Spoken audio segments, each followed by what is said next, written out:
كبيرة دوق يا أخي أنت بسم الله قصة بسم الله بسم الله يقول عن نص ولا الربع ولا حتى يشيل الستار قالوا كذا كتاب كبيرة دوق يا أخي أنت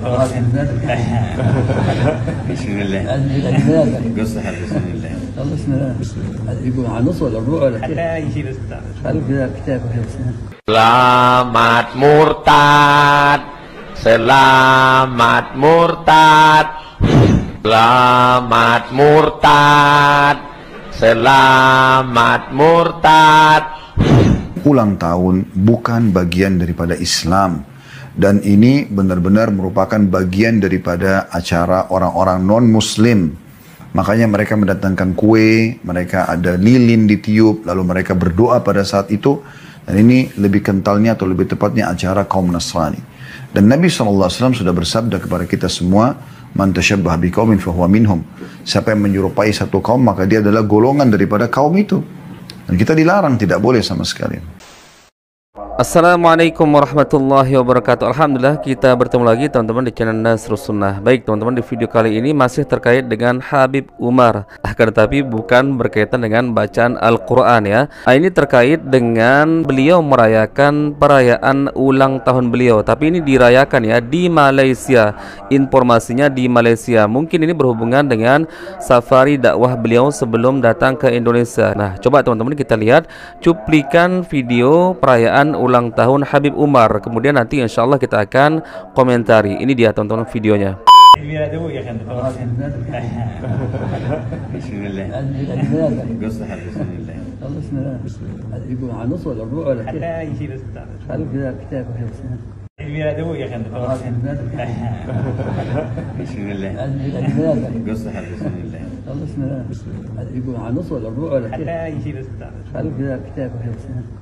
Orang-orang merayakan perayaan ulang tahun sebenarnya ada dua kemungkinan. Yang pertama bisa jadi keyakinannya yaitu beribadah kepada Allah Azza wa Jalla. Bukankah kita semua pernah menyaksikan orang-orang yang melakukan perayaan ulang tahun mengundang ustadz, kemudian mengundang anak yatim, kemudian bersedekah di situ. Maka ini dikaitkan dengan amal ibadah.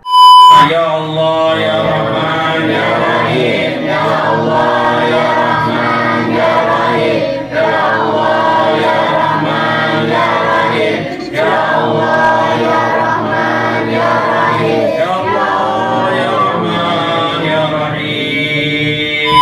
Sedangkan teman-teman dalam urusan amal ibadah perlu dalil. Maka para ulama banyak yang mengatakan kalau perayaan ulang tahun kemudian dianggap sebagai ritual ibadah dengan cara mengkhususkan bersedekah di situ, berbagi yaitu kebahagiaan berupa uang misalkan kepada anak yatim atau membaca ayat-ayat tertentu, maka ini masuk perkara bid'ah. Karena Rasulullah mengatakan, "Man 'amila amalan laisa alaihi amruna fahuwa raddun." Barang siapa mengamalkan suatu amalan yang tidak ada dasar dari kami, maka amalan tersebut tertolak. Maka teman-teman, ketika kita membuat perayaan-perayaan tertentu kemudian kita menghubung-hubungkannya dengan ritual ibadah, maka butuh dalil, maka jatuhnya kepada perkara bid'ah. Kemudian yang kedua teman-teman, ada kemungkinan yaitu hanya tujuannya untuk bersenang-senang. Ini pun sebenarnya dalam agama Islam terlarang. Mana buktinya? Yaitu Rasulullah pernah ketika datang di Madinah melihat para sahabat yaitu membuat perayaan-perayaan tertentu, maka Rasulullah di situ mengatakan dulu orang-orang jahiliyah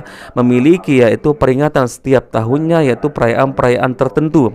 Maka hari ini Allah Azza wa Jalla telah menggantikannya dengan perayaan yang jauh lebih baik yaitu Idul Fitri dan Idul Adha. Sedangkan disebutkan dari riwayat Anas bin Malik, perayaan yang mereka lakukan oleh orang-orang jahiliyah kala itu semata-mata untuk bersenang-senang, tidak ada tujuannya untuk beribadah. Dan kalau tujuannya hanya untuk bersenang-senang, maka ini jatuhnya kepada tasyabuh bil kuffar, karena itu adalah kebiasaan orang-orang jahiliyah. Sebagaimana hadis dari Anas bin Malik tadi menjelaskan bahwa dahulu orang-orang jahiliyah itu memiliki peringatan-peringatan tertentu setiap tahunnya semata-mata untuk mereka bersenang-senang. Kemudian teman-teman, kebiasaan melakukan perayaan terhadap hari-hari tertentu ternyata ini adalah bagian dari kebiasaan orang-orang Yahudi. Orang-orang Yahudi dulu sering melakukan perayaan-perayaan tertentu untuk bergembirakah, untuk beribadahkah. Sebagaimana contoh teman-teman ketika turun ayat Al-Maidah ayat ketiga, "Al-yauma Al-yawma akmaltu lakum dinakum wa atmamtu alaikum ni'mati wa raditu lakumul Islam madina. Pada hari ini aku sempurnakan agama kalian dan aku cukupkan nikmatku kepada kalian dan aku ridho Islam sebagai agama kalian. Apa kata orang-orang Yahudi ketika mengetahui ayat tersebut turun? Mereka orang-orang Yahudi berkata kepada Umar, "Wahai Umar, seandainya ayat tersebut turun kepada kami, maka kami akan membuat perayaan-perayaan terhadap ayat tersebut." Ini yang dikatakan oleh orang-orang Yahudi. Maka para ulama banyak menyimpulkan bahwa kebiasaan membuat perayaan-perayaan tertentu setiap tahunnya kah, setiap bulan dengan hari-hari tertentu, ternyata ini adalah bagian dari kebiasaan orang-orang Yahudi. Maka teman-teman, ketika kita meniru cara-cara seperti itu, khawatirnya jatuh kepada tasyabuh bil kufar, sebagaimana yang Rasulullah sabdakan, "Man tasyabbaha biqaumin fahuwa minhum." Barang siapa menyerupai satu kaum, maka dia bagian dari kaum tersebut. Nah, teman-teman, untuk lebih detailnya coba kita simak video ini teman-teman, jangan di skip biar antum tidak gagal paham. Ini dia videonya teman-teman. Hari ulang tahun adalah Hari momen ulang yang tahun. ditunggu-tunggu banyak orang. Karena perayaan ulang tahun identik dengan pesta, kado, dan makanan enak. Belum lagi ucapan selamat dan doa-doa yang diberikan dari orang-orang terdekat. Lalu bagaimana Islam memandang perayaan ulang tahun ini? Perlu diingat, sebagai umat Nabi Muhammad SAW, hendaklah kita menjadikan petunjuk beliau sebagai sebaik-baik petunjuk yang berusaha kita amalkan dalam kehidupan kita sehari-hari. Berkaitan dengan perayaan ulang tahun, perayaan tersebut tidak terlepas dari dua kemungkinan berikut ini. Dua kemungkinan. Kemungkinan pertama, menganggap perayaan ulang tahun sebagai bentuk ibadah dalam rangka mendekatkan diri kepada Allah Ta'ala. Jika ulang tahun dirayakan dengan melakukan ibadah secara khusus, misalnya dengan bersedekah, mengundang anak yatim, mentraktir makan, berdoa secara khusus di hari ulang tahun dengan mengundang orang yang dianggap soleh, berzikir, memohon ampun atau istighfar, atau bentuk-bentuk ibadah lainnya yang secara khusus lebih semangat dikerjakan di hari ulang tahun dibandingkan hari-hari biasa lainnya, maka perbuatan semacam ini termasuk dalam kategori amalan tanpa tuntunan. Karena berarti mengada-adakan ibadah yang tidak pernah diajarkan oleh Nabi SAW. Nabi SAW dan para sahabatnya tidak pernah mengajarkan dan mencontohkan untuk mengkhususkan ibadah apapun dalam rangka memuliakan, memperingati, dan mengagungkan hari lahir. Ya, 63 tahun Nabi SAW hidup di dunia ini, tetapi tak pernah ada riwayat yang menjelaskan beliau merayakan hari ulang tahunnya. Kemungkinan kedua, jika perayaan ulang tahun ini dimaksudkan tidak dalam rangka ibadah, melainkan hanya tradisi, kebiasaan, adat, atau mungkin ya sekedar have fun saja, maka kategori kemungkinan kedua ini masuk ke dalam bahasan tasyabuh. Jadi kesimpulannya, perayaan ulang tahun termasuk dalam bid'ah jika dirayakan dalam rangka ibadah untuk mendekatkan diri kepada Allah Ta'ala. Perayaan ulang tahun juga tetap terlarang meskipun hanya bermaksud untuk bersenang-senang.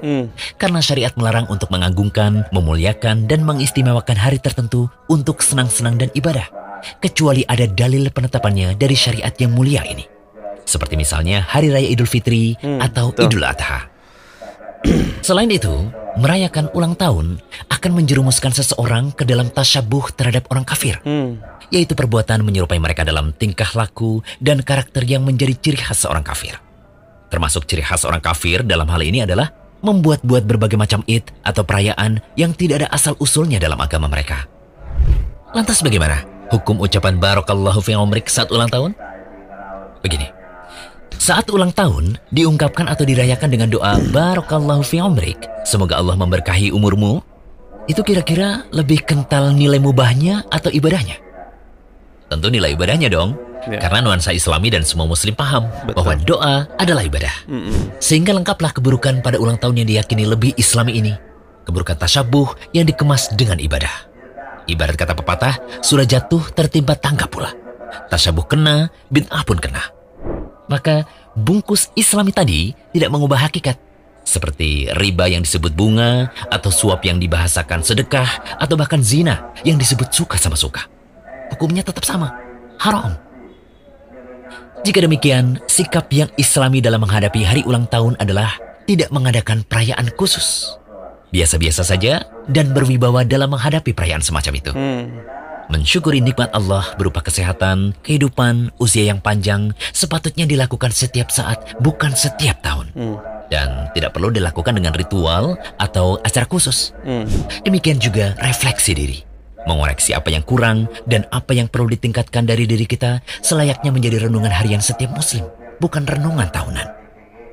Benarlah kata Al-Hasan Al-Basri, seorang tabi'in terkemuka yang menasihati kita agar bisa merenungkan bahwa semakin bertambah tahun, semakin bertambah hari, itu berarti berkurangnya umur kita setiap saat. Wahai manusia, sesungguhnya kalian hanyalah kumpulan hari. Tatkala satu hari itu hilang, maka akan hilang pula sebagian dirimu. Betul. Al-Hasan Al-Basri juga pernah berkata, malam dan siang akan terus berlalu dengan cepat, dan umur pun berkurang, ajal kematian pun semakin dekat. Semoga pembahasan ini bisa menjadi renungan kita bersama dan bisa menyadarkan banyak orang bahwa hakikat bertambahnya umur bukanlah untuk dirayakan, tetapi momentum untuk muhasabah diri karena umur yang semakin berkurang. Semoga Allah memberikan keadaan terbaik bagi kehidupan kita. Amin. Nah, jelas teman-teman ya, sebenarnya perayaan ulang tahun ini dilakukan oleh saudara-saudara kita. Kemungkinan memang ada dua kemungkinan. Sebagaimana yang saya jelaskan di awal, kemungkinan pertama yaitu tujuannya untuk beribadah, mendekatkan diri kepada Allah Azza wa Jalla. Karena biasanya kita melihat ada orang mengundang para ustadz, mengundang kiai pada acara ulang tahun tersebut, kemudian mengundang anak-anak yatim untuk bersodakoh, sedangkan bersodakoh itu adalah bagian dari ibadah. Kemudian berdoa secara khusus, dan terlihat di situ biasanya pada perayaan ulang tahun tersebut ya lebih khusyuk berdoanya dibandingkan kadang di hari-hari yang lain. Maka di sini teman-teman, ketika orang menghubung-hubungkannya dengan ritual ibadah, maka di sini bisa jatuh kepada perkara bid'ah, karena tentunya ibadah itu butuh dalil, teman-teman. Sedangkan perayaan ulang tahun ini jelas bukan bagian dari perayaan atau ajaran dari agama Islam. Kita tidak pernah menemukan satu dalil pun, yaitu Rasulullah yang hidup sampai 63 tahun di dunia ini merayakan perayaan ulang tahun. Kemudian antum cari silakan dari kisah para sahabat Nabi ya, para tabi'in yang jelas-jelas generasi terbaik ya, tidak pernah melakukan atau mengajarkan ritual-ritual peringatan hari ulang tahun. Sedangkan hakikatnya yaitu kita memperingati hari ulang tahun, sebenarnya usia kita semakin berkurang, maka seharusnya kita semakin muhasabah diri, semakin menyadari bahwa ajal kita semakin dekat, teman-teman. Maka ini masuk teman-teman kalau dianggap sebagai ritual ibadah, apalagi di situ jelas ada baca doa bersama secara khusus ya, meminta doa pada hari tersebut, pada perayaan ulang tahun tersebut secara khusus, kemudian diundang anak yatim, kemudian bersedekah, maka ini dikait-kaitkan dengan ritual ibadah, maka masuklah dia perkara bid'ah, dan ini terlarang sebagaimana yang Rasulullah sabdakan, man ahdatsa fi amrina hadza ma laisa minhu fahuwa raddun. Barang siapa mengada-adakan suatu amalan yang tidak ada contoh dari kami, maka amalan tersebut tertolak. Kemudian ya, kemungkinan yang kedua yaitu hanya sekadar untuk euforia, untuk bersenang-senang, maka ternyata ini juga terlarang dalam agama Islam, teman-teman. Karena sebagaimana contoh yang sudah saya sebutkan di awal, yaitu dahulu orang-orang jahiliyah, teman-teman, memiliki perayaan-perayaan tertentu, dan tujuannya melakukan perayaan-perayaan tersebut bukan untuk beribadah, tapi untuk mereka bersenang-senang. Maka disebutkan dalam sebuah riwayat yaitu dari Anas bin Malik, ketika Rasulullah yaitu datang ke Madinah, maka Rasulullah menjelaskan, dahulu kalian ya memiliki 2 hari raya yang setiap tahunnya kalian rayakan, maka hari ini Allah Azza wa Jalla telah menggantikannya dengan 2 hari raya yang terbaik, yaitu hari raya Idul Fitri dan Idul Adha. Maka teman-teman hanya untuk bersenang-senang saja, yaitu menghususkan waktu-waktu tertentu sebagai sebuah perayaan yang dilakukan setiap tahun, misalkan setiap minggu, apalagi dihubungkan dengan ritual ibadah, maka tetap saja ini terlarang. Barakallahu fikum. Semoga ini menjadi pencerahan bagi kita semua, teman-teman. Kita bertemu lagi di video berikutnya. Assalamualaikum warahmatullahi wabarakatuh.